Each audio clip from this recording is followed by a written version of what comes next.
Hello everyone, cytoskeleton का next lecture देखते हैं। और हमें करना क्या था यहाँ पे, we had to do the cytoskeleton determine cellular organisation and polarity. कैसे डिटरमाइन होती है, चलिए आइए देखा जाए। देखिए, in cells that have achieved a stable differentiated morphology, अगर कोई सेल है एक डिफरेंशिएटेड मॉर्फोलॉजी आ गई है, मतलब उसका स्पेसिफाई हो चुका है ये अब ये काम करेगा और वो स्टेबल है, ठीक है। सच एज मेच्योर न्यूरॉन या एपिथेलियल सेल्स, ठीक है। न्यूरॉन सेल्स तो डिवाइड भी नहीं करते, तो एक तो इनकी परमानेंट ही वो हो गई, स्टेबिलिटी आ गई। And then they have acquired the morphology, क्या ये न्यूरॉन बनेगा, ये एपिथेलियल सेल बनेगा, तो अलग अलग उससे। तो दो डायनेमिक एलिमेंट्स हैं, the dynamic elements of cytoskeleton but also must also provide stable large scale structure cellular organisation के लिए। एक डायनेमिक एलिमेंट्स जो हैं साइटोस्केलेटन के, एक लार्ज स्केल स्ट्रक्चर प्रोवाइड करेंगे। कैसे, चलिए एक मिनट देखते हैं। The dynamic elements of cytoskeleton must also provide a stable large-scale structure for cellular organization. On specialized epithelial cells that line organs, जैसे जो ऑर्गन्स को लाइन करती है, जैसे एंटेस्टीन हो गया, लंग है, साइटोस्केलेटन बेस सेल सरफेस प्रोट्यूजन्स है, जैसा माइक्रोविलाई हो गए। तो एंटेस्टीन की जो लाइनिंग है, लंग्स की हैं, माइक्रोविलाई, ये सब की बात की जा रहा है। And cilia, they are able to maintain a constant location, एक जगह पे है, लेंथ है और डायमीटर है, ठीक है, और entire life time of the cell. For the actin bundles at the core of microvilli, कोई माइक्रोविलाई है, इसके कोर पे एक एक्टिन बंडल है, ठीक है। On the intestinal epithelial cell, तो इंटेस्टाइनल एपिथेलियल सेल है, इस पे माइक्रोविलाई है, इस माइक्रोविलाई में कोई एक्टिन बंडल है, ठीक है। This is the only a few days. क्यों फ्यू डेज के लिए काम होता है, ये परमानेंट नहीं है। क्यों, माइक्रोविलाई बार बार काम है ना, एब्जॉर्प्शन, फूड एब्जॉर्प्शन, मूवमेंट, ये सब सारी चीज़ें हैं।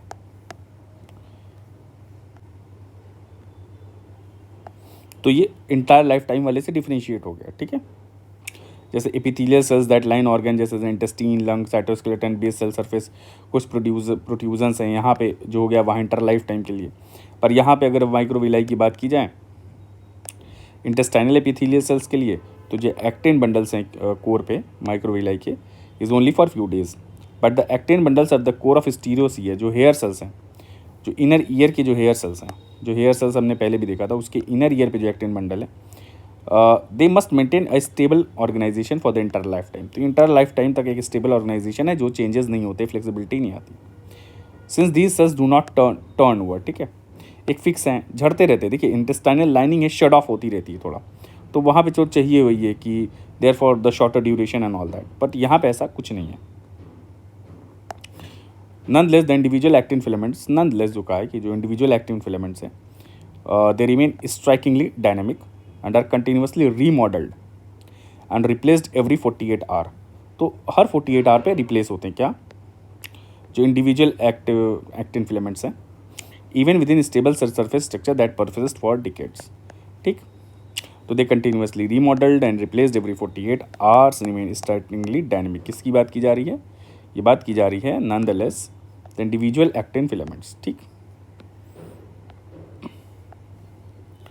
Then besides forming stable specialized cell surface protrusions, cytoskeleton is responsible for large scale cellular polarity, enabling cells to tell the difference between top and bottom, front back। तो एक polarity define करता है ये, ठीक है, जिससे पता चलता है टॉप बॉटम क्या है, फ्रंट बैक क्या है। The large scale polarity information conveyed by cytoskeletal organisation is often maintained over the lifetime of the cell, ठीक है। Polarized epithelial cells use organized array of microtubules, actin filaments and intermediate filaments to maintain the critical difference between apical surface, basolateral surface। And because of this arrangement of the cytoskeleton of actin और ये सब सारी जो इन filaments हैं, तो इन्हीं की वजह से एक apical surface डिफाइंड होता है और basolateral surface, ठीक है। They must also contain strong adhesive contact with another, तो दूसरे सेल के साथ भी एक स्ट्रॉन्ग एडेसिव कॉन्टैक्ट भी होता है इनका। They must also maintain a strong adhesive contact with one another to enable this single layer of cells to serve as effective physical barrier। यहाँ पे आप 16:4 पे देखते हैं क्या है। अब यहाँ पे एपिकल सेल हो गई, ये बेसोलैटरल हो गई, बेसल लमाइना, बिकॉज ये इज बेसल लमाइना। यहाँ क्या क्या है देखो, ये तो ग्रीन वाला माइक्रोट्यूब्यूल हो गया, ये वाला इंटरमीडिएट हो गया, तो ये इंटरमीडिएट फिलामेंट्स बने हुए हैं, देख लो इस तरह से, ठीक है। और ये देखो बहुत बड़ी बात है कि nucleus nucleus nucleus, cell 1 cell 2 cell 3, ये अलग अलग सेल्स हैं। और कैसे यहाँ माइक्रोविलाई यहाँ पे है, तो this is the apical surface, ठीक है, यहाँ फिलामेंट्स जा रहे हैं, ठीक है, ठीक, माइक्रोविलाई। ये देखिए, ये भी एक्टिन फिलामेंट का एक टर्मिनल वेब है, ठीक है। टर्मिनल वेब ऑफ एक्टिन में भी ये पूरा सारे को जोड़े रखा हुआ है। This adherens junction is there, वो सब पढ़ेंगे एडहेरेंस जंक्शन क्या है, ये सब सारी चीज़ें we will further discuss the what is adherens junction. आगे है desmosomes, you will discuss later on, ठीक है। हेमी डिस्मोसोम्स क्या करते हैं, दिस आर हेमी डिस्मोसोम्स, यहाँ वाले एक देखिए बांध के रखे हुए हैं, ठीक है। सेल को जोड़ना, सिल दिया गया है, देखिए सेल ऐसा लग रहा है सिल दिया गया है यहाँ पे, ठीक है। डिस्मोसोम्स आर देयर, और ये जो डिस्मोसोम है यहाँ पे, ठीक है, एक सिल दिया है यहाँ पे, एक स्ट्रॉन्ग एक लिंक प्रोवाइड कर दिया है, ठीक है। एक जुड़ा हुआ है, सेल को वो रेजिलियंस प्रोवाइड करता है। देखिए यहाँ इंटरमीडिएट फिलामेंट्स भी आपस में ये डिस्मोसोम्स के जरिए जो इंटरमीडिएट फिलामेंट्स ये मैं दिखा रहा हूँ ये कनेक्टेड हैं। तो दीज आर इंटरमीडिएट फिलामेंट्स, ये जो इंटरमीडिएट फिलामेंट्स हैं ये वाले, और ये जो डिस्मोसोम्स हैं ये वाले, देखिए दोनों के बीच में एक इंटरेक्शन भी है, और ये डिस्मोसोम्स इन दोनों को कनेक्ट भी कर रहा है, ठीक है। और एक रेजिलियंस डेवलप कर रहा है, सारे में रेजिलियंट स्ट्रक्चर बना रहा है, ठीक है। आपस में कनेक्टेड हैं, टाइटली वो हैं, पैक्ड हैं, ठीक है। तो ये सब सारी चीज़ें आ जाएंगी, बाकी हम अभी आगे देखेंगे क्या। तो ये देखिए यहाँ पे मेन था कि एपिकल सरफेस और बेसोलैटरल सरफेस डिटरमाइंड हो गया कैसे क्या होता है, ठीक है। चलिए आइए आगे देखा जाए। ये पूरा हमने देख लिया कैसे एपिकल सरफेस होता है और बेसोलैटरल सरफेस कैसे डिफाइंड होता है, ठीक है। या एडहेसिव कॉन्टैक्ट्स हैं जो भी हमने देखा, desmosome and all that with one another to enable this single layer of cell to serve as effective physical barrier के लिए एक सिंगल लेयर ऑफ सेल, ठीक है। देखिए एडेजेंस बना हुआ, ये हमने जंक्शन वंक्शन पढ़े थे, ठीक है, डिस्मोसोम एडेरेंस जंक्शन, तो ये वाली बात की गई है यहाँ पे। Then what are the filament assemble from protein sub units that impart, एक मिनट इसको रब कर दूँ। Filaments assemble from protein sub units that impart specific physical और डायनेमिक प्रॉपर्टीज़। कैसे फिलामेंट्स हैं, ठीक है, कुछ प्रोटीन सब यूनिट से फिलामेंट असेंबल करते हैं जिससे स्पेसिफिक क्या होती है, एक फिजिकल और डायनेमिक प्रॉपर्टीज़ आती है उसकी, वो देखा जाए क्या है, इसके बारे में देखते हैं। Cytoskeletal filaments can reach from one end of the cell to the other, ठीक है, स्पैनिंग टेंस और हंड्रेड्स ऑफ माइक्रोमीटर। तो ये एक साइटोस्केलेटन फिलामेंट है, ये रीच करता है from one end of the cell to the other, ठीक है, spanning tens and even hundreds of micrometre. Yet the individual protein molecules that form the filament are only few nanometer in size. तो individual protein जो nano molecule है वो nano molecule है, ठीक है, it's nano molecule, but ये micrometres तक जा सकता है। जो लेंथ है पूरी साइटोस्केलेटल फिलामेंट्स की, तो इंडिविजुअल नैनोमीटर है and the whole length is in micrometres, ठीक। The cell builds the filament by assembling large number of small subunit. तो सेल कैसे, खूब ढेर सारी स्मॉल सब यूनिट मिलती है तो जाके के फिलामेंट बन जाता है, like building sky out of BRICS. Because ये जो सब यूनिट्स हैं स्मॉल होती हैं, जो छोटी छोटी, ठीक है, नैनोमीटर वाली, they can diffuse rapidly into the cytosol में डिफ्यूज़ कर जाती हैं। अवेयर जो असेंबल्ड फिलामेंट से डिफ्यूज़ नहीं कर सकता है साइटोसॉल में, ठीक है। In this way cells can undergo rapid structural reorganisation. तो फिलामेंट्स बनाते हैं ये सब मिलकर के थ्रेड, तो रीऑर्गेनाइजेशन और फ्लेक्सिबिलिटी यहाँ से आ जाती है, reorganisation as well as flexibility, जो एंड ट्रेल मॉडल हमने देखा था, ठीक है। और डिसेंबलिंग असेंबलिंग दोनों हो सकती है, डिसेंबलिंग एट वन साइड और रीअसेंबल हो सकता है अदर साइड जो बहुत दूर है, जो माइक्रोमीटर्स की लेंथ हो गई ना, ठीक है। Actin filaments and microtubule are क्या हैं, actin filaments and microtubule are built from subunit से बने हैं that are compact and globular, जैसे actin subunit for actin filaments and tubulin subunit for microtubule. तो microtubule का क्या बना होता है, ट्यूबुलेंट सब यूनिट से माइक्रोट्यूब्यूल और एक्टिन सब यूनिट से actin filament. Whereas the intermediate filament हैं, they are made up of a smaller subunit that are themselves elongated and fibrous. एक मिनट थोड़ा सा, तो यहाँ क्या बातें चल रही हैं, ऑल थ्री ये सब हैं। वेयर्स जो इंटरमीडिएट फिलामेंट की यहाँ बात की गई है, they are made up of smaller sub unit that are themselves elongated और फाइब्रस होते हैं इनके जो फिलामेंट्स हैं, वो आगे देखा जाएगा पूरा डिटेल में। All three major cytoskeleton filament हैं ये सब जितने हैं, they form helical assemblies of सब यूनिट्स, हेलिकल असेंबलीज, ठीक है, हेलिकल असेंबलीज। तो आपने एक्टिन का भी देखा था ना, ऐसे रस्सी पे रस्सी बंधी हुई है, ठीक है, हेलिकल असेंबलीज होती है। थोड़ा मैं यहाँ डायग्राम में शो नहीं कर पाया हूँ, ठीक है। That self associate using a combination of end to end and side to side protein. तो एक एंड टू एंड कॉन्टैक्ट है, ठीक है, and side to side contact है, ठीक है, दोनों आपस में, जिससे एक हेलिकल स्ट्रक्चर पूरा मेंटेन है, भी देखा जाएगा। Difference in the structure of the सब unit and the strength of the attractive forces between. अब यहाँ पे क्या चीज़ आई है, एक चीज़ दिखाई है यहाँ पे कि there is a difference in the structure of the सब unit and the strength of the attractive force between, जो अट्रैक्टिव फोर्स है किसके, बिटवीन देम, ठीक है, सब यूनिट्स के बीच में एक इंपॉर्टेंट डिफरेंस बनाता है in the stability and mechanical properties of each type of filament. तो जो अलग अलग फिलामेंट्स हैं, जैसे ट्यूबुलिन का है, माइक्रोट्यूब्यूल्स है, उसमें ट्यूबुलिन है, अगर जैसे माइक्रोट्यूब्यूल है उसमें ट्यूबुलिन है, तो उसमें जो इंटरेक्शन होगा एक्टिन फिलामेंट में अलग इंटरेक्शन होगा, इंटरमीडिएट फिलामेंट्स के जो सब यूनिट्स हैं उसमें अलग अलग इंटरेक्शन है। तो उससे आते हैं क्या differences in the stability and mechanical properties बदलती हैं, ठीक है, क्या इंटरेक्शंस की वजह से, साइड साइड फ्रंट बैक ये सब सारे interaction. Where's covalent linkage between their subunits hold together the backbones of many biological polymers. अब ये कोवेलेंट लिंकेज आ गया किसके बीच में, between their subunits hold together the backbone of many, कोई बायोलॉजिकल पॉलीमर्स हैं उनकी बैकबोन को होल्ड करता है। कैसे, कुछ पॉलीमर्स हो गए जैसे कि डीएनए पॉलीमर है, आरएनए पॉलीमर है न्यूक्लियोटाइड्स का, एंड प्रोटीन्स, ठीक है, तो इनका बैकबोन है। एंड ये जो it is a weak non covalent interaction. तो वैसे कोवेलेंट इंटरलिंकेज जो होता है बिटवीन द सब unit hold together the backbones of many biological proteins, DNA, RNA and protein. It is weak non covalent interaction that hold together the 3 types of cytoskeleton polymer. अच्छा, अब ये वाली बात क्या आ गई कि जो साइटोस्केलेटन पॉलीमर है अलग अलग उसके बीच में वीक नॉन कोवेलेंट इंटरेक्शन है। तो वीक नॉन कोवेलेंट, ठीक है, interaction that hold together the 3 type of cytoskeleton polymer. तो जो 3 टाइप्स साइटोस्केलेटन पॉलीमर्स के, इसके बीच एक नॉन कोवेलेंट इंटरेक्शन है, ठीक है, नॉन कोवेलेंट इंटरेक्शन है that holds the 3 type of cytoskeletal polymers, ठीक है। बट इनकी जो इंडिविजुअल यूनिट्स है, where is covalent linkage between their subunits and hold together the backbone of many biological polymer.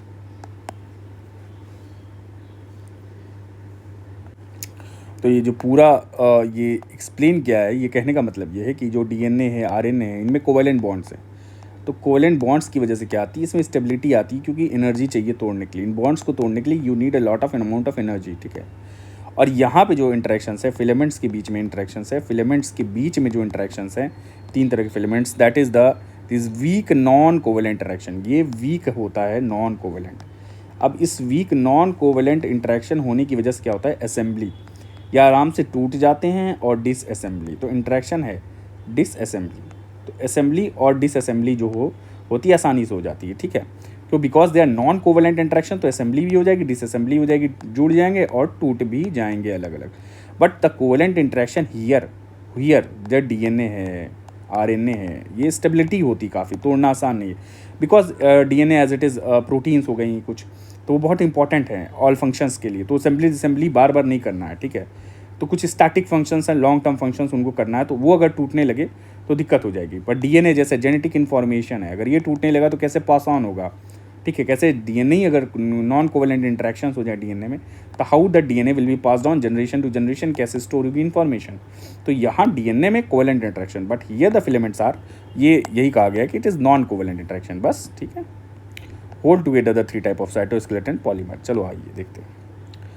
और देखिए, क्योंकि यहाँ पे असेंबली और डिसेंबली कैन अकर रैपिडली, इसीलिए नॉन कोवेलेंट इंटरेक्शन, क्योंकि असेंबली और डिसेंबली रैपिडली हो सके। थोड़ा सा ये पैरा कंफ्यूजिंग था, ठीक है, आप पढ़ोगे तो लगेगा थोड़ा, तो ये मैं एक्सप्लेन कर दिया हूँ। तो असेंबली और डिसेंबली हो सकती है आसानी से without covalent bonds being formed और ब्रोकन। तो ये ज़रूरी नहीं है। अब नॉर्मली बॉन्ड्स जो हैं कोवेलेंट बॉन्ड्स नहीं ब्रेक करने, जो यूनिट्स के सब यूनिट्स में जो इंटरेक्शन है that is covalent, weak covalent, so you don't need to break as such, ठीक है। बहुत ज़्यादा एनर्जी भी नहीं चाहिए।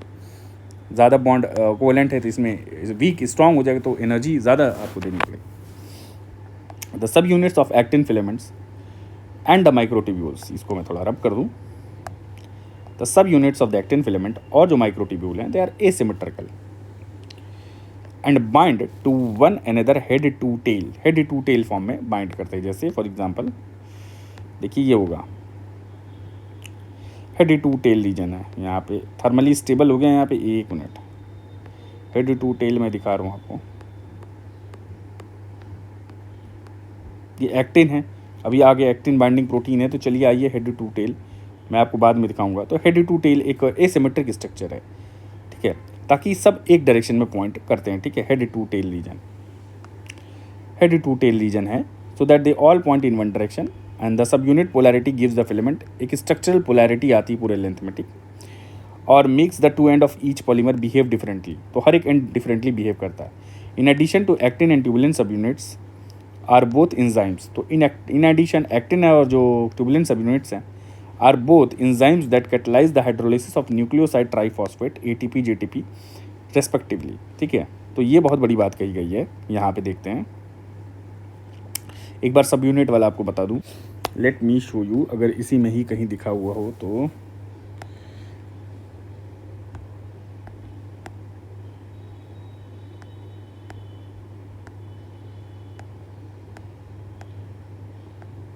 माइक्रोट्यूब्यूल्स दिखा रहा हूँ मैं आपको।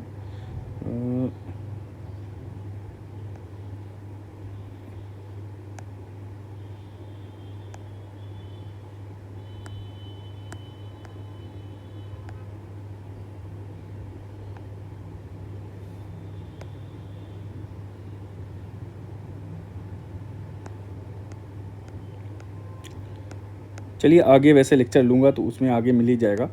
ठीक है, तो फिलहाल आप इतना देखिए कि पोलैरिटी एक प्लस एंड होता है, एक इसका माइनस एंड होता है।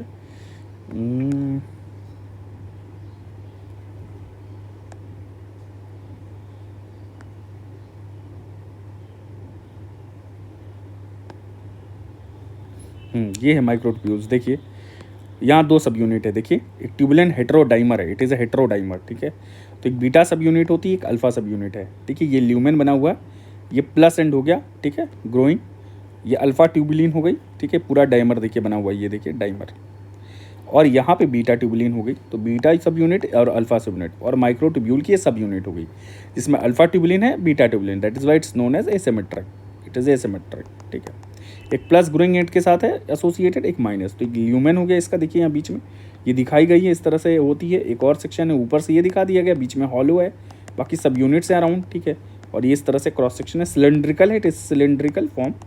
ठीक है, तो ये माइक्रोट्यूब्यूल दिखाया गया है यहाँ पे। तो minus end is this and plus end is this, तो असेंबली और this the region of disassembly. देखिए यहाँ पे थोड़ा सा माइक्रोट्यूब्यूल देखते हैं। देखिए द सब unit of each protofilament is tubulin heterodimer, ये टाइटली लिंक्ड पेयर हैं, the pair is tightly linked. Alpha beta जो ट्यूबुलेंट मोनोमर हैं, ये आपस में, ये मोनोमर्स अल्फा और beta, these are tightly linked. ठीक है, though there is a non covalent interaction between the subunits, subunits में तो नॉन कोवेलेंट इंटरेक्शन है, but these two are the units जो हैं, ये मोनोमर्स हैं जो सब यूनिट्स की, अल्फा और beta, these are tightly linked. ठीक है, एंड द GTP मॉलिक्यूल एक GTP मॉलिक्यूल है, इन द अल्फा ट्यूबुलिन में GTP मॉलिक्यूल है। ठीक है,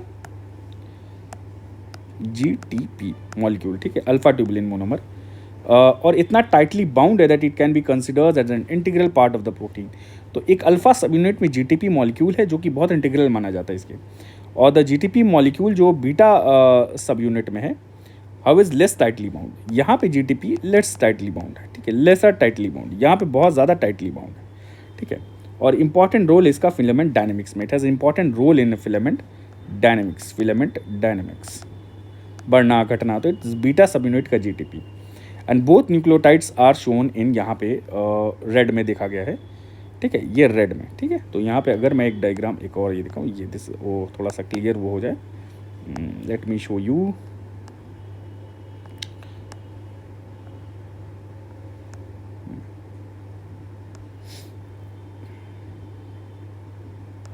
ये रेड, ये वाला जो हो गया, ये दोनों, ये ठीक है, ये दिखाया गया है। ठीक है, रेड वाले सेक्शन में। अच्छा, अब क्या है, बी डायग्राम देखिए, बी वाला डायग्राम मेंशन किया हुआ है यहाँ पे। What is the diagram which is mentioned as B, this is the B diagram. B में क्या है, एक वन अल्फा बीटा का हेटेरोडाइमर, वन ट्यूबुलिन यूनिट जो कि अल्फा बीटा हेटेरोडाइमर है। ठीक है, सिमिलर नहीं है। हेटेरोडाइमर क्यों कहा गया, डायमर मतलब दो यूनिट आ गई तो डायमर हो गया, hetero that's two are different, it is alpha and is beta, and one protofilament are shown, एक प्रोटोफिलामेंट शो किया गया है या बी में, ये पूरा एक प्रोटोफिलामेंट है, this is the one protofilament जो अल्फा बीटा सब डायमर का बना हुआ है। And each protofilament consist of many adjacent subunits, same orientation से। और सी वाला जो डायग्राम है, ये वाला जो सी वाला डायग्राम है, ये वाला microtubule is stiff hollow tube, यहाँ पे एक हॉलो ट्यूब है जिसमें 13 प्रोटोफिलामेंट्स है, तो एक प्रोटोफिलामेंट 13 आ गए यहाँ पे, पैरेलल में अरेंज है। और ये सी डी वाला जो है शॉर्ट सेगमेंट है, जब इलेक्ट्रॉन माइक्रोस्कोप में, यहाँ इलेक्ट्रॉन माइक्रोस्कोप में आप इसको देखोगे तो ये ऐसे इस तरह से दिख रहा है। तो ये पूरा एक सेक्शन हो गया। ठीक है, अब हम जंप करते हैं, आपको समझ में आ गया इतना, अब हम जंप करते हैं अपना वापस जहाँ हम पढ़ रहे थे। ठीक है, यहाँ पे। चलिए अब ये भी आगे देखा जाएगा। तो सब यूनिट जो एक्टिन फिलामेंट है माइक्रोट्यूब्यूल की हैं, दे आर एसिमेट्रिकल, और हेड टू टेल रीजन है, ये बाइंड करते हैं, सो that they all point in one direction. और दिस गिव्स पोलैरिटी, एक पॉजिटिव हमने देखा था, निगेटिव देखा था, तो the filaments structural polarity along there length, और ये डिफरेंटली बिहेव करते हैं दो एंड फिर। In addition actin and tubulin subunits are both enzymes, ये दोनों जो हैं, क्योंकि जीटीपी हमने देखा अभी कि माइक्रोट्यूब्यूल में जीटीपी लगा हुआ है, तो एक तरह से एंजाइम का भी काम कर रहा है। तो देखिए actin and tubulin subunits are both enzymes, बहुत इंपॉर्टेंट लाइन है ये वाली, ठीक है, बहुत इंपॉर्टेंट लाइन है कि actin and tubulin subunits are both enzymes that catalyse the hydrolysis of nucleoside triphosphate. Hydrolysis cause करता है एटीपी जीटीपी वाली। As we discussed later, the energy derived from the ये nucleotide hydrolysis enable the filament to remodel। ये हमने कहा remodel कैसे होगा repeatedly, अगर यहाँ पे असेंबली डिसम्बली हो रही है, रीमॉडलिंग हो रही है, इसके लिए एनर्जी चाहिए होगी, that is the weak covalent bonds को तोड़ना है तो एनर्जी तो थोड़ी बहुत चाहिए, और ये एनर्जी कहाँ से आ रही है, this is coming from the GTP. और अगर देखा जाए माइक्रोट्यूब्यूल में तो एक अल्फा सब यूनिट है, एक बीटा सब यूनिट है, एक जीटीपी इसमें लगा टाइटली अटैच है, इसमें वीकली अटैच है, तो it is from the GTP may be from beta. तो ये इससे एनर्जी जो आ रही है इनके असेंबली और डिसम्बली की। By controlling when and where actin and microtubules assemble the cell harnesses the polar dynamics. अब यहाँ पे ये बात कही गई है that by controlling when and where actin microtubule disassemble, तो कहाँ पे असेंबल हो रहा है, कहाँ पे, देखिए एनर्जी तो हमने पढ़ लिया डिराइव फ्रॉम, रीमॉडल कर ले रहा है, but by controlling when and where actin and microtubules assemble cell harnesses the polar and the dynamic properties of these filament to generate force. अब सेल क्या करता है, ये जो पोलर और डायनेमिक प्रॉपर्टीज इनकी असेंबल करना, डिसअसेंबल करना, ये जो जुड़ते घटते हैं, तो ये जो फोर्स क्रिएट होती है, जोड़ना घटना, इसको यूज़ करता है कौन, सेल यूज़ करता है, ठीक है, ये सेल यूज़ करता है in specific direction to move the leading edge of the migrating cell forward, for cell को आगे ले जाना है, पीछे लाना है, कोई ऑर्गेनल मूव करवाना है, ठीक है, कोई वेसाइकल्स मूवमेंट है, तो ये सब सारी चीज़ों के लिए, जैसे टू पुल द क्रोमोजोम्स पुल करना है सेल डिवीजन में, तो ये असेंबली डिसअसेंबली होती है किसकी, माइक्रोट्यूब्यूल की। इन contract the subunits of intermediate filaments क्या होते हैं, दे आर सिमेट्रिकल। यहाँ ये वाली बात रखिएगा कि इंटरमीडिएट फिलामेंट्स के जो होते हैं ये सिमेट्रिकल हो जाते हैं and thus do not form polarised filaments, और ये पोलराइज्ड फिलामेंट्स फॉर्म नहीं करते हैं, ठीक है, they do not form the polarised filaments with two different ends. तो इंटरमीडिएट वाले की अगर बात किया जाए, intermediate filaments are symmetrical and thus do not form polarised. Polarisation intermediate filament do not, किसमें, इंटरमीडिएट में पोलराइजेशन नहीं होता है, किसमें, इंटरमीडिएट फिलामेंट्स में। Then with the two different end, intermediate filaments जो सब यूनिट होती हैं, इंटरमीडिएट फिलामेंट जो सब यूनिट्स होते हैं, they are do not catalyse the hydrolysis, ठीक है, ऑफ न्यूक्लियोटाइड, या हाइड्रोलिसिस कैटलाइज नहीं करते हैं। Nevertheless intermediate filaments can be disassembled rapidly when required. तो ये जो intermediate they subunit do not catalyse the hydrolysis, इनमें हाइड्रोलिसिस नहीं होती है, they do not catalyse the hydrolysis of nucleotide and nevertheless intermediate filaments can be disassembled rapidly when required. In mitosis for example kinases phosphorylate the सब unit leading to their dissociation. इस सब unit जो है intermediate को kinase जो है वो phosphorylate करता है तो डिसअसेंबल हो जाती है, ठीक है। तो इसमें न्यूक्लियर एनवेलप के नीचे शायद में भी ये होते हैं, न्यूक्लियर एनवेलप के नीचे, ठीक है, होल्ड करते हैं इसको न्यूक्लियर एनवेलप के नीचे, और काइनेज एक आता है काइनेज, और इसको फॉस्फोराइलेट करता है तो ये टूट जाती है, ठीक है, ब्रेक्स, तो इसकी वजह से न्यूक्लियर एनवेलप टूट जाता है, डीएनए मटेरियल बाहर एक्सपोज हो जाता है, ठीक है। तो ये यहीं पे एक्सप्लेन किया गया, ठीक है। तो for example the kinase phosphorylate the सब unit leading to their dissociation. तो नॉर्मली जीटीपी एटीपी इस वाले में, इंटरमीडिएट वाले फिलामेंट में जीटीपी एटीपी नहीं चाहिए होता है, ठीक है, सब यूनिट्स ये सब है, ये सब सारी चीज़ें हो गई। Then move on, cytoskeleton filaments जो लिविंग सेल में होते हैं, they are not built by simply stringing subunit together in single file. तो जो साइटोस्केलेटन फिलामेंट्स के बारे में कहा गया है कि जो लिविंग सेल में होते हैं, they are not built by simply stringing subunits together in a single file. 1000 tubulant subunit lined up end to end, for example, would span the diameter of a small eukaryotic cell. दिमाग एक eukaryotic cell के पूरे diameter में span करता है सारी था, but a filament formed in this way would lack the strength to avoid breakage by ambient thermal energy. ठीक है, तो इसको ये थोड़ा सा ये लैंग्वेज आपको टफ लग रही होगी, तो इसको मैं आपको ईज कर दूँ। यहाँ वाले में ये जो बात किया जा रहा है यहाँ क्या कि एक जो साइटोस्केलेटल फिलामेंट है लिविंग सेल में, they are not by simple stringing of सब यूनिट्स। मान लो एक फिलामेंट ये बना दिया गया तो इट वुड बी वीक। अगर यहाँ पे एक जगह भी आपने बॉन्ड ब्रेक कर दिया, यहाँ भी कहीं भी बॉन्ड ब्रेक कर दिया तो इट विल बी अनस्टेबल।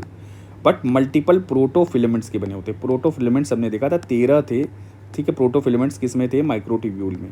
तो मल्टीपल इंटरेक्शन था, मान लो एक ये है, दूसरा ये है, तीसरा ये, तो एक हॉलो सिलेंड्रिकल स्ट्रक्चर बना हुआ था। ठीक है, हॉलो सिलेंड्रिकल स्ट्रक्चर, यहाँ पे खूब ढेर सारे प्रोटोफिलामेंट्स थे। ठीक है, ये तो एक मल्टीपल 13 प्रोटोफिलामेंट्स थे जो हमने देखा हुआ है। तो इससे क्या मल्टीपल इंटरेक्शन होता है, फ्लेक्सिबिलिटी आती है और आप यूनिट ऐड और घटा भी सकते हो। देखो 1000 सब units lined up end to end for example would span the diameter of a small eukaryotic cell, पर ये जो होगा it would lack strength to avoid the breakage by ambient thermal energy unless each subunit in the filament was bound by extremely tightly to its neighbor। तो देखो हमने कहा है ना कि अगर ये एक सब यूनिट है, दिस इज अल्फा बीटा वाला यहाँ पार्ट आ गया, दो एक अल्फा एक बीटा आ गया, ये हो गया माइक्रोट्यूब्यूल की बात, तो ये यूनिट्स जुड़ी हुई हैं, तो ये जो बॉन्ड्स है it is week, this bond is week, this bond is week. ठीक है, और वीक होता है और इसको आराम से तोड़ा जा सकता है। इसको टाइट इसलिए नहीं कर सकते हैं, the bond could not be tight because assembly और डिसम्बली में दिक्कत आएगी। अब हमें करना क्या है, असेंबली और डिसअसेंबली में तो दिक्कत आ रही है, पर अब इतना वीक है कि ऐसे कर दोगे और एक फिलामेंट का अगर आपने बना दिया तो ये तो वीक हो जाएगा, तो ये काम कैसे करेगा, सेल में मजबूती कैसी आएगी। तो इन्होंने क्या किया कि मल्टीपल फिलामेंट्स बन गए। एक प्रोटोफिलामेंट है, 13 प्रोटोफिलामेंट का एक बन गया, किसमें? माइक्रोट्यूब्यूल्स में, जो हमने अभी पहले देखा था। 1 2 3 4 5 6 जो भी आ गया, फिर 1 2 3 4 5 ये पूरा फिलामेंट्स प्रोटो बन गए। 1 प्रोटोफिलामेंट हो गया ये, this is 1 protofilament, this is second protofilament, this is third protofilament. तो अलग अलग प्रोटोफिलामेंट 13 हो गए। तो ये मल्टीपल इंटरेक्शंस हो गया ना, वीक इंटरेक्शंस है बट मल्टीपल है। तो यहाँ पे असेंबली और डिसअसेंबली दोनों हो सकती है। तो क्या हो सकती है, हियर असेंबली भी हो सकती है और डिसअसेंबली भी हो सकती है। ठीक, दोनों चीज़ें आसानी से हो जाएंगी। And bond is also weak, अब मल्टीपल इंटरेक्शन से थोड़ा स्ट्रेंथ आ गई है। क्या हुआ इससे, एक स्ट्रेंथ भी आ गई और असेंबली और डिसअसेंबली दोनों हो गई। तो पूरा ये पैराग्राफ का मतलब यही है। Such tight binding would limit the rate. ठीक है, तो एक टाइट बाइंडिंग अगर यहाँ पे आप कर दोगे, यहाँ पे अगर आप टाइट बॉन्डिंग कर दिए तो दिक्कत हो जाएगी। यहाँ आप टाइट बाइंडिंग नहीं कर सकते। सब यूनिट्स के बीच, ये मोनोमर के बीच डाइमर में टाइट बॉन्डिंग है, बट ये सब यूनिट्स के बीच टाइट बाउंडिंग हो गई तो असेंबली डिसम्बली नहीं हो पाएगा। ठीक है, पर फिर स्ट्रेंथ कैसे दोगे, मल्टीपल प्रोटोफिलामेंट से। ठीक है, limit the rate with but the tight binding जो होगी यहाँ पे, इसको मैं दिखा रहा हूँ आपको, it would limit the rate at which the filaments could assemble, disassemble, making the cytoskeleton static and less useful structure। तो टू प्रोवाइड द स्ट्रेंथ, एक स्ट्रेंथ और एडेप्टेबिलिटी, एक स्ट्रेंथ भी आ जाए, एडेप्टेबिलिटी भी आ जाए, क्या किया गया, 13 प्रोटोफिलामेंट बना दिए गए। कितने फिलामेंट बना दिए गए, you had made 13 protofilaments, linear strings of subunits joined end to end that associate with one another laterally to form hollow cylinder. तो ये लैटरली भी एसोसिएट हुए। अगर मैं पूरा रब कर दूं, लेट मी रब इट, तो ज़्यादा वो हो गया है। ठीक है, तो ये जो प्रोटोफिलामेंट्स हैं 13 protofilaments that associate with one another laterally, यहाँ बहुत इंपॉर्टेंट टर्म है लैटरली, एक हॉलो सिलेंडर जो भी हमने पहले देखा हुआ है माइक्रोट्यूब्यूल्स में। द एडिशन और loss of a subunit at one end of one protofilament makes और breaks a small number of bond. ठीक है, अगर कोई एडिशन हो रहा है या लॉस हो रहा है सब यूनिट का at one end of the protofilament, इससे क्या होगा, स्मॉल नंबर ऑफ बॉन्ड्स टूटेंगे। In contrast loss of subunit from middle of the filament, अगर मिडिल ऑफ द फिलामेंट से आपने निकाल लिया, रिक्वायर ब्रेकिंग मल्टीपल बॉन्ड्स। ठीक है, वाइल अब यहाँ पे 1 2 3 ढेर सारे आ गए, तो अब ये मल्टीपल चाहिए ना, एंड पे तो यहाँ तोड़ लोगे आराम से। तो ठीक है, एडिशन और सब वो हो सकता है, सब्सट्रैक्शन वहाँ से, असेंबली डिसम्बली हो सकती है एंड से। Breaking multiple bond while breaking it into 2 requires breaking bonds in multiple protofilament all at the same time. तो सारे प्रोटोफिलामेंट में तोड़ना पड़ेगा, तो 13 प्रोटोफिलामेंट को आपको तोड़ना पड़ेगा, तब ये 2 पार्ट में टूट जाएगा। तो यहाँ पे कहने का मतलब है the greater energy required to break the multiple non covalent bond simultaneously अब ये जो एनर्जी चाहिए ज़्यादा, ठीक है, मल्टीपल बॉन्ड होने के लिए, इससे होता है रेजिस्ट थर्मल ब्रेकेज, इससे थर्मल ब्रेकेज नहीं होगा। थोड़ी बहुत हीट वीट आ गई जनरेट हुई तो इससे ब्रेकेज नहीं होगा। और while allowing the rapid subunit addition, तो रैपिड सब यूनिट एडिशन भी हो जाएगा। And loss at the filament, तो एडिशन और लॉस, तो सब यूनिट इन पूरे प्रोटोफिलामेंट में सब यूनिट यहाँ जुड़ भी जाएगी, और यहाँ सब यूनिट यहाँ जुड़ भी गई, और यहाँ से डिसअसेंबल भी हो गई, यहाँ पे जुड़ भी गई, तो ये सब सारी चीज़ें हो जाएंगी। अब यहाँ पे कहने की बात क्या है कि the helical actin filaments are much thinner and therefore require much less energy to break. However multiple जो एक्टिन फिलामेंट आ जाएंगे दे बंडल्ड टुगेदर। सबसे बड़ी बात, अब मूवीज़ देखो, कुछ भी हो तो एक लकड़ी है, इसको तोड़ देता आदमी, तो लोग मजबूती दिखाने के लिए मूवीज़ में एग्जाम्पल देते हैं कि 2 लकड़ी लाई तो नहीं तोड़ पाया, 3 आई, तो बस वही वाली चीज़ है, अकेला नहीं है, साथ में है। तो मच थिनर, अकेला होगा तो थिनर होगा, बट बंडल्ड टुगेदर, यहाँ पे लिखा हुआ ना bundled together, it will be bundled together inside cell providing mechanical strength मिल जाएगी जिससे, और dynamic behaviour of the filament भी रहेगा वाइल मेंटेनिंग या अलाउइंग, क्या है डायनेमिक बिहेवियर, यहाँ पे लिखा है ना, बहुत इंपॉर्टेंट लाइन है ये कि while allowing the dynamic behaviour. तो इससे क्या हुआ प्रोटोफिलामेंट से, 13 प्रोटोफिलामेंट आने की वजह से क्या हुआ, एक डायनेमिक बिहेवियर भी है फिलामेंट के एंड का, ठीक है, एक डायनेमिक बिहेवियर मेंटेन है as well as mechanical strength. तो यहाँ बहुत बड़ी बात है कि एक डायनेमिक बिहेवियर भी है और मैकेनिकल स्ट्रेंथ भी है, दोनों चीज़ें यहाँ आ गई। As with other specific protein protein interaction, many hydrophobic interactions and non covalent bond, इसको रब कर लूँ, मिनी हाइड्रोफोबिक, हाइड्रोफोबिक, अच्छा आपको पता हाइड्रोफोबिक मतलब, हाइड्रो मतलब पानी, फोबिक मतलब हेट, फिलिक मतलब लविंग, हाइड्रो आप ऐसे याद कर लो, hydrophilic water loving, this is water hating, ठीक है, वाटर लविंग हो गया, ये वाटर लविंग क्यों, आयनिक थोड़ा हो गया, water loving, this is water hating. तो यहाँ पे जो बात की जा रही है कि as with other specific protein protein interaction, many hydrophobic interactions and non covalent bonds hold the सब unit in the cytoskeleton filament. तो सब यूनिट्स को कौन होल्ड करता है, these are hydrophobic interactions and non covalent bonds, ठीक है। तो ये हमने देखा कि ये जो है नॉन कोवेलेंट बॉन्ड हैं जो होल्ड करते हैं सब यूनिट्स को कहाँ पे, साइटोस्केलेटन फिलामेंट टुगेदर जो हैं, जो हेल्ड हुए हैं जो फिलामेंट। तो इसमें कौन सा बॉन्ड होता है, ये आपस में कैसे interaction, they are non covalent bonds, ठीक है, एंड हाइड्रोफोबिक इंटरेक्शंस, कौन सा इंटरेक्शन है, दे आर हाइड्रोफोबिक इंटरेक्शंस, ठीक है। अब आइए आगे देखा जाए, then the location and types of subunit contact differ for different filament. Intermediate filament, for example, assemble by forming strong lateral contact between alpha helical coiled coils. तो जो क्या नाम है, अल्फा हेलिकल कॉइल्ड कॉइल्स हैं, किसमें हैं, assembly में, किसके, इंटरमीडिएट, तो lateral, there is strong lateral contact in the intermediate filament. अगर आप इंटरमीडिएट फिलामेंट की बात करोगे तो इस तरह के कॉन्टैक्ट हैं जो कि लैटरल हैं, ठीक है, और अल्फा हेलिकल आगे भी ये सब स्ट्रक्चरिंग होगी तो आपको वो भी वहाँ समझ में आ जाएगा। तो अल्फा हेलिकल कॉइल्ड कॉइल्स हैं, ठीक है, which extend over most of the length of each elongated fibrous सब यूनिट, ठीक, because of the individual subunits are staggered in the filament, staggered होते हैं। Intermediate filament form strong rope like structure that tolerate stretching bending to greater strength. तो stretching जो होती है, bending जो हो जाती है, वो ग्रेटर स्ट्रेंथ में हो जाती है, ठीक है, कहाँ पे, इंटरमीडिएट फिलामेंट्स में। Form strong rope like structure, और जीटीपी सीटीपी ये सब नहीं होता इसमें, समझ गए, एंड डू क्या नाम है, stretching and bending to a greater strength than do actin और माइक्रोट्यूब्यूल। तो जो भी एक्टिन और बेंडिंग का ये जो रेजिलिएंट स्ट्रक्चर है, जिस स्ट्रेचिंग बेंडिंग ये सब जो है, ये इंटरमीडिएट फिलामेंट्स आगे हम देखेंगे किस तरह के होते हैं, उनका ज़्यादा अच्छा होता है, ठीक है। Intermediate filaments we will discuss later on. यहाँ आओ देखो, एक्सेसरी प्रोटीन और मोटर रेगुलेट साइटोस्केलेटन फिलामेंट। क्या accessory proteins and motors regulate the cytoskeleton filaments को रेगुलेट करते हैं, कैसे, आइए देखा जाएगा। द सेल रेगुलेट्स, आइए एक मिनट थोड़ा लार्ज कर लें। The cell regulates the length and stability of its cytoskeletal filament. जो भी साइटोस्केलेटल फिलामेंट है, जो सेल है, वो रेगुलेट करता है क्या, द लेंथ और स्टेबिलिटी, किसकी, साइटोस्केलेटल फिलामेंट की, as well as the number और ज्योमेट्री, इनके नंबर और ज्योमेट्री को भी सेल रेगुलेट करता है, ठीक है। जैसे it does so largely by regulating their attachment to one another and to the other component. तो एक दूसरे से इनको अटैच करवा करके सेल करता है या एक दूसरे कंपोनेंट से।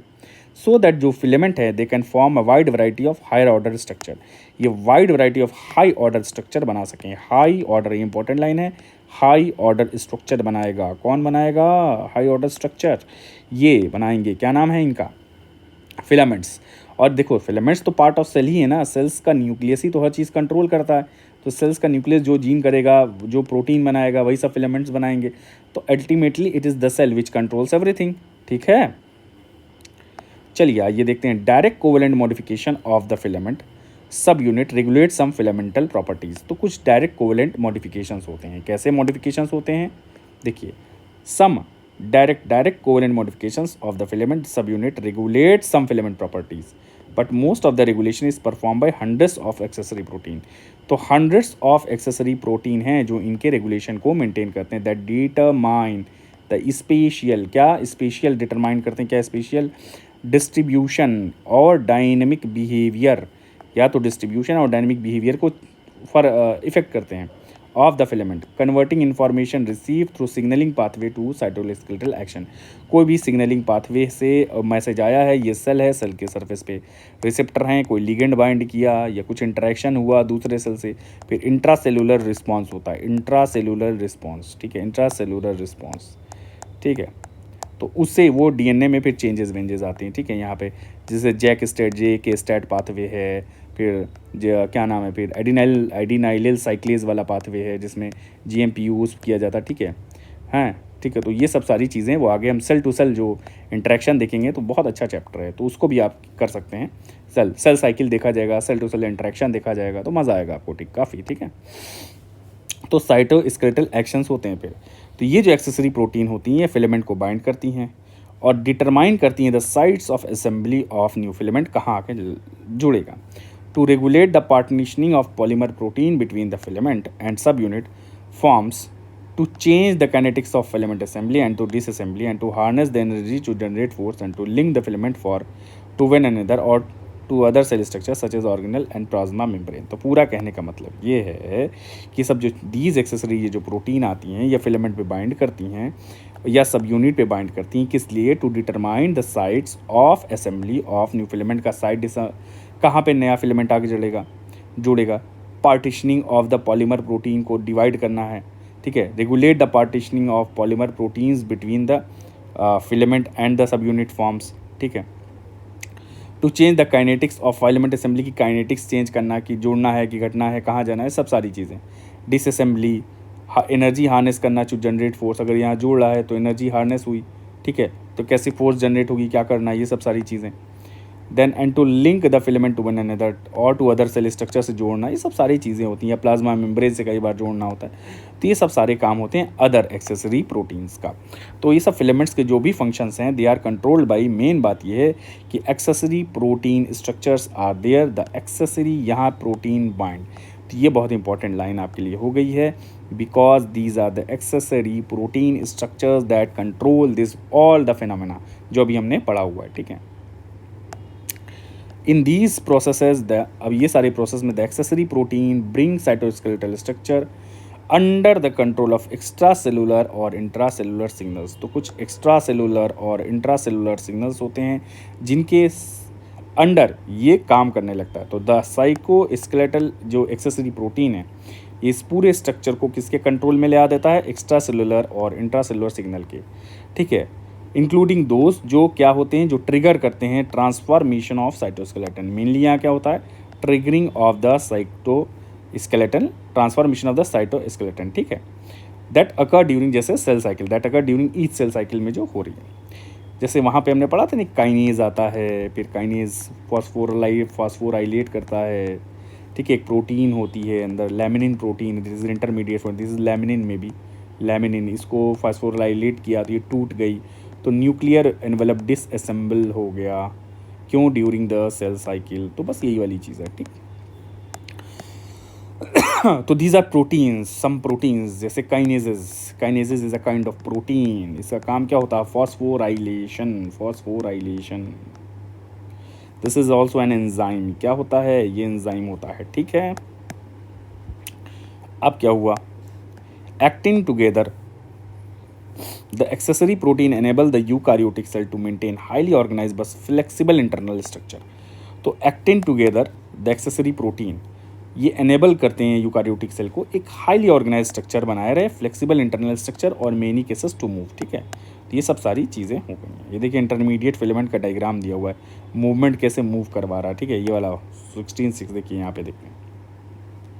एक बार देखिए डायग्राम, ये वाला देख लिया आपने डायग्राम। ठीक, अब आइए देखिए flexibility and stretch in the intermediate filaments are formed from elongated fibrous सब यूनिट, जिसमें लॉन्ग स्ट्रॉन्ग लैटरल कंट्रैक्ट होता है, स्ट्रेचिंग फोर्स को रेजिस्ट करता है। When a tiny mechanical probe is dragged, एक कोई भी मैकेनिकल प्रूब है इसको ड्रैग किया गया इंटरमीडिएट फिलामेंट के साथ, तो filament is stretched over 3 times its length before it breaks. ठीक है, as illustrated by fluorescently labeled filament in the microfiber, and this technique is termed as atomic force microscopy में दिखाया गया। ठीक है, तो ये है देखिए, ये लेंथ है, ये इंटरमीडिएट फिलामेंट है, इसकी पूलिंग हो रही है। ठीक,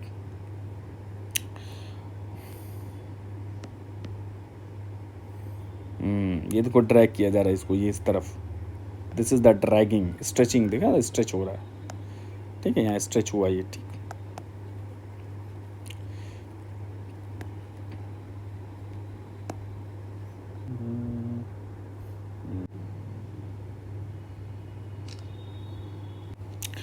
तो एक यहाँ पे एक मैकेनिकल प्रोब यूज़ किया जाता है। क्या है, एक प्रोब यूज़ किया गया, मैकेनिकल प्रोब, और यूज़ किया गया termed as atomic force microscopy में प्रोब यूज़ किया गया, और 3 टाइम्स इसकी लेंथ स्ट्रेच हुआ है। 3 टाइम्स इस लेंथ ये स्ट्रेच हुआ है, ये एक्सपेरिमेंट किया गया था। ठीक है, बस ये शो कर रहा है कि 3 टाइम्स इट्स लेंथ, ये देखो यहाँ स्ट्रेच हो गया, इससे ऐसे प्रोब से ऐसे खींचा गया तो ये 3 टाइम्स इस लेंथ यहाँ पे स्ट्रेच हो गया, बस और कुछ नहीं। चलिए आइए, among the most fascinating proteins that associate with the cytoskeleton are the motor protein. सबसे फैसिनेटिंग प्रोटीन्स कौन सी हैं? मोटर प्रोटीन्स हैं। ठीक है, दीज प्रोटीन्स क्या करती हैं? These proteins bind to a polarized cytoskeletal filament and uses the energy derived from repeated cycle of ATP hydrolysis to move along it। तो जो सबसे फैसिनेटिंग प्रोटीन है ये मोटर प्रोटीन्स हैं, और ये पोलराइज्ड साइटोस्केलेटन फिलामेंट से ज्वाइन करती हैं और एनर्जी यूज़ करती हैं from repeated cycles of ATP hydrolysis, ताकि इसके अलॉन्ग मूव कर सकें। कौन सी? ये motor proteins. Dozens of different motor proteins coexist in every eukaryotic cell. बहुत सारी मोटर प्रोटीन्स है यूकारियोटिक सेल में। ठीक है, every eukaryotic cell they differ in the type of filament they bind to, या तो एक्टिन से या माइक्रोट्यूब्यूल से, the direction in which they move along the filament and the cargo they carry. ये सब अलग अलग तरह के होते हैं, किस तरह का कार्गो लेके जा रहे हैं, मूव कर रहे हैं। मेनी मोटर प्रोटीन्स जो हो, बहुत सी मोटर प्रोटीन्स हैं मेम्ब्रेन इंक्लोज ऑर्गेनल्स को मूव कराती हैं, such as Golgi stack, mitochondria, secretory vesicles to the appropriate location में ले जाना। अदर मोटर प्रोटीन्स होती हैं, कुछ अदर मोटर प्रोटीन्स हैं। Other motor proteins cause cytoskeletal filament to exert tension or to slide against each other।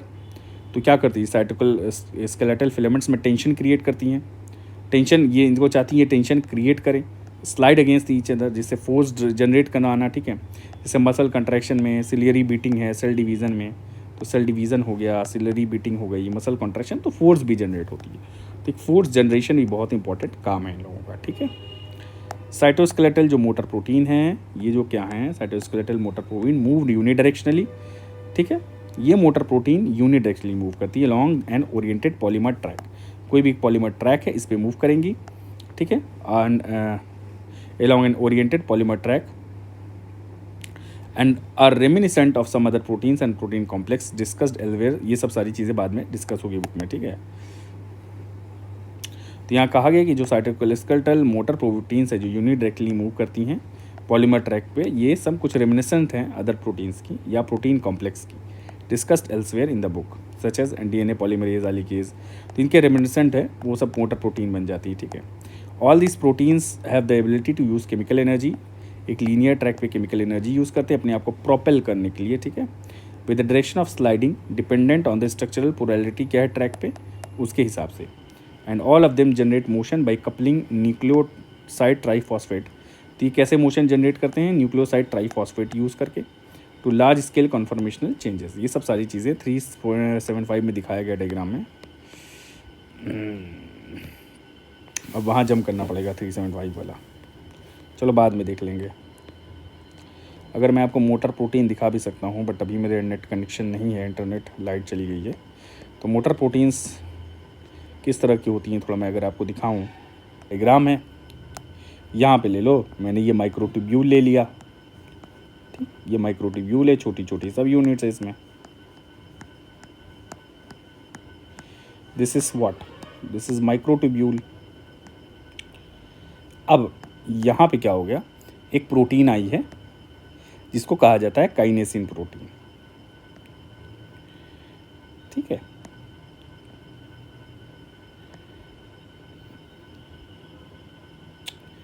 थोड़ा सा दिक्कत करता रहा है, ये काइनेसिन प्रोटीन है, काइनेसिन, और इसके दो पैर बने हुए हैं, देख रहे हो आप। अब ये एक वेसाइकल है, एक वेसाइकल है, इसको ड्रैग कर रहा है, दिस इज़ अ वेसाइकल, ठीक है, एक वेसाइकल है ये, दिस इज़ अ वेसाइकल।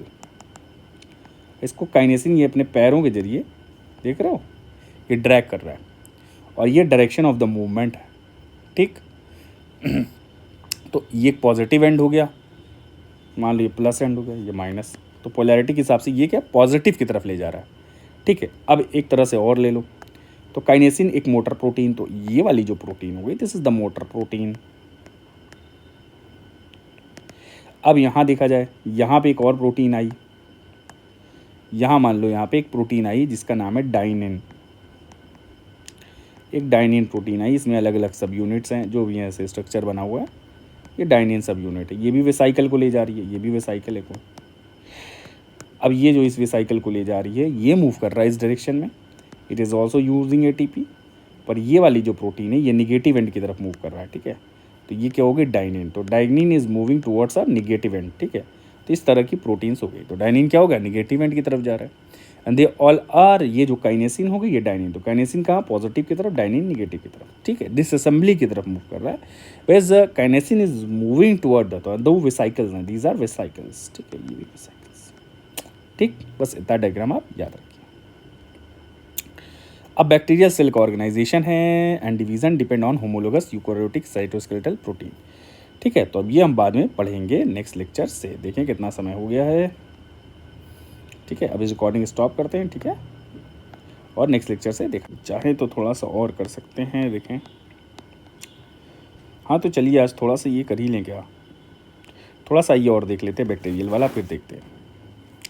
तो वाइल यूकैरियोटिक सेल हैं ये लार्ज होती हैं और मॉर्फोलॉजिकली कम्प्लेक्स होती हैं, बैक्टीरियल वाली फ्यू माइक्रोमीटर्स लॉन्ग होती हैं और सिंपल शेप होता है इसमें, सच एज स्फीयर्स या रॉड्स, ये शेप है स्फीयर या रॉड शेप हो गई, ठीक है। अब क्या है कि बैक्टीरिया ऑल्सो लैक करता है elaborate network of intracellular membrane enclosed organelle भी नहीं है। तो बायोलॉजिस्ट ने एज्यूम किया कि साइटोस्केलेटन में भी नॉट नेसेसरी, इतने सिंपल सेल के लिए क्या चाहिए होगा।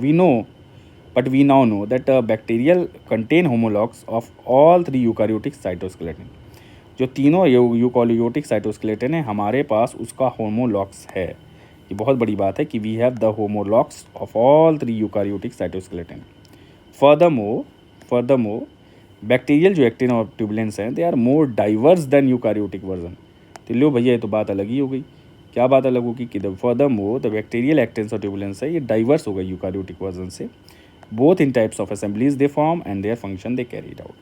Nearly all bacteria and many archaean contain a homologue of tubulin FTSZ। अब ये क्या कहा गया है कि नियरली जितने भी बैक्टीरिया हैं और कई आर्कियन हैं they contain a homologue of tubulin, tubulin का एक होमोलॉग होता है, जैसे ट्यूबुलिन प्रोटीन है वैसे इनके पास FTSZ होती है, क्या होती है FTSZ होती है, ठीक है, which can polymerize into filament, जो कि फिलामेंट में पॉलीमराइज कर सकता है, and assemble into ring called Z ring at the site where the septum forms. तो सेल डिवीजन का सेप्टम फॉर्म करता है, वहाँ जेड रिंग बना देता है, क्या जेड रिंग, ठीक है, कौन FTSZ। ये क्या है, ट्यूबुलिन प्रोटीन है। Although the Z ring persist for many minutes the individual filaments within it are highly dynamic, जो फिलामेंट्स हैं इनके अंदर है they are dynamic with an average filament half life of about 30 seconds तक इनकी जो है हाफ लाइफ होती है। एज द बैक्टीरियम डिवाइड्स, जैसे बैक्टीरियम डिवाइड करता है Z ring is becomes smaller unit, as the bacteria divides the Z ring becomes smaller until it has completely disassembled, जब तक डिसअसेंबल ना हो जाए ये जेड रिंग स्मॉलर होती जाती है। FDS फिलामेंट्स, अगर ये मैं रब कर दूं,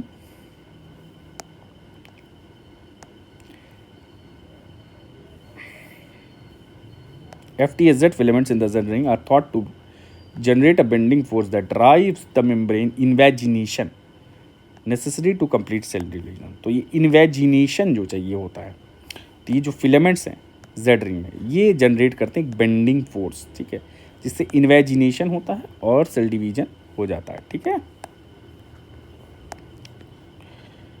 द जेड रिंग में also serve as a site of localization of enzymes. अब ये जो जेड रिंग क्या कर सकती है, इट में ऑल्सो सर्व किस लिए, as a site for localization of enzymes. It is a site of localization of enzymes requiring for building the septum between the two daughter cell. दो डॉटर सेल्स के बीच में सेप्टम जो है, ये सेप्टम बनाना, इसका जेड रिंग का काम है। एंड फॉर इसके लिए कौन सी प्रोटीन इन्वॉल्व है, FTSZ, ठीक है। तो जेड रिंग एंजाइम भी यहाँ आ जाते हैं ताकि सेप्टम हो और दो डॉटर सेल डिवाइड कर जाएँ। तो many bacteria also contain homologous of actin भी होते हैं होमोलॉग्स के, और ये MREB1 और MREB है और MB1 है, ये दो आ गए, MREB कैपिटल B और MRB जो भी इसको पढ़ा जाए, ठीक है, ये MREB और MB1, ठीक है। ये जो आ गए हैं ये क्या हैं, these are two homologues of actin, these are homologues of actin, actin के होमोलॉग्स हैं, ठीक है। किसके होमोलॉग्स हैं, these are homologues of actin, ठीक। और ये रॉड शेप हैं, they are primary rod shape और स्पाइरल शेप सेल्स में ज़्यादातर पाए जाते हैं, where they assemble to form dynamic patches that move circumferentially along the length of the cell, ठीक है। कुछ डायनेमिक पैचेस बनाते हैं जो कि पूरा सर्कमफरेंशली मूव करता है पूरे लेंथ ऑफ द सेल में, ठीक है, जो कि एक्टिन के होमोलॉग्स है, MREB1, ये ठीक है, पैचेस बने हुए, मे बी ये B वाला पार्ट होगा, B नहीं।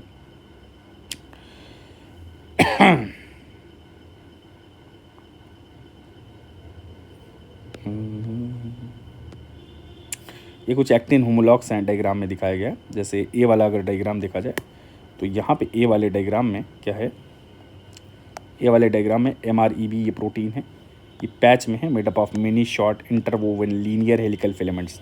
तो देखो लीनियर हेलिकल फिलामेंट्स बने हुए हैं और ये made up of short interwoven linear और helical filaments that are seen and abundant patch है इसका, ठीक है। And move circumferentially along the length of the bacteria and are associated with sites of cell wall synthesis के side से associated है। तो किसके साइड से एसोसिएटेड है, सेल वॉल सिंथेसिस पे क्या होता है, MREB प्रोटीन। कहाँ, सेल वॉल सिंथेसिस की साइड पे MREB प्रोटीन होती है, ये सब नाम याद रखिएगा, टफ है, ठीक है। और ये B वाला है, ये सबटिलिस बैक्टीरिया है, ये फॉर्म्स सेल फॉर्म करता है with regular rod shape with when viewed with scanning microscope से, ये सब रॉड शेप सेल्स बन रही है, ये सब सारी चीज़ें होंगी। चलिए बस इतना ही देखना था। तो these proteins contribute to a cell shape by serving as a scaffold to direct the synthesis of peptidoglycan. Cell wall बनाने में भी MREB प्रोटीन ये सब यूज़ होती है, ठीक है। इन मच द सेवे, तो कौन सी प्रोटीन है, साइटोस्केलेटल प्रोटीन अगर पूछा जाए तो एक्टिन की जो होमोलॉग एनालॉग है, दैट इज़ होमोलॉग नहीं, it is analogue, oh sorry tubulin homologue है, FTSZ ट्यूमुलिन होमोलॉग है, maybe it is also homologue, ठीक है। तो क्या हो गया, ये होमोलॉग कहा गया, ठीक है। मेनी बैक्टीरिया का ऑल्सो होमोलॉग ऑफ एक्टिन, ठीक है, होमोलॉग की बात की गई है, एनालॉग नहीं है, ठीक है, होमोलॉग। तो यहाँ पे क्या अलग काम हो सकता है, बट इट इज़ होमोलॉग। तो यहाँ पे सेलुलोज सेल वॉल सिंथेसिस कराता है, ये इस तरह से microtubules help organize the synthesis of cellulose cell wall. तो ये सब सारी चीज़ें हैं, सब प्रोटीन्स इन्वॉल्व हैं, ठीक है। चलिए आइए, तो पेप्टिडाइकोक्लाइन सेल वॉल सिंथेसिस की साइड पे कौन सी हो गई, ये MREB, ठीक है। यहाँ पे देखा ना, यहाँ पे क्या है, सेल वॉल सिंथेसिस, कौन सी, MREB प्रोटीन। चलिए, in much the same way that microtubule has organize, ठीक है, चलो यहाँ पे लिखा ना, in much the same way, जब माइक्रोट्यूब्यूल होता है सिंथेसिस ऑफ सेलुलोज जो सेल वॉल है बनाने में प्लांट में हेल्प आउट करता है, इसी तरह से ये भी है, क्या है, MREB।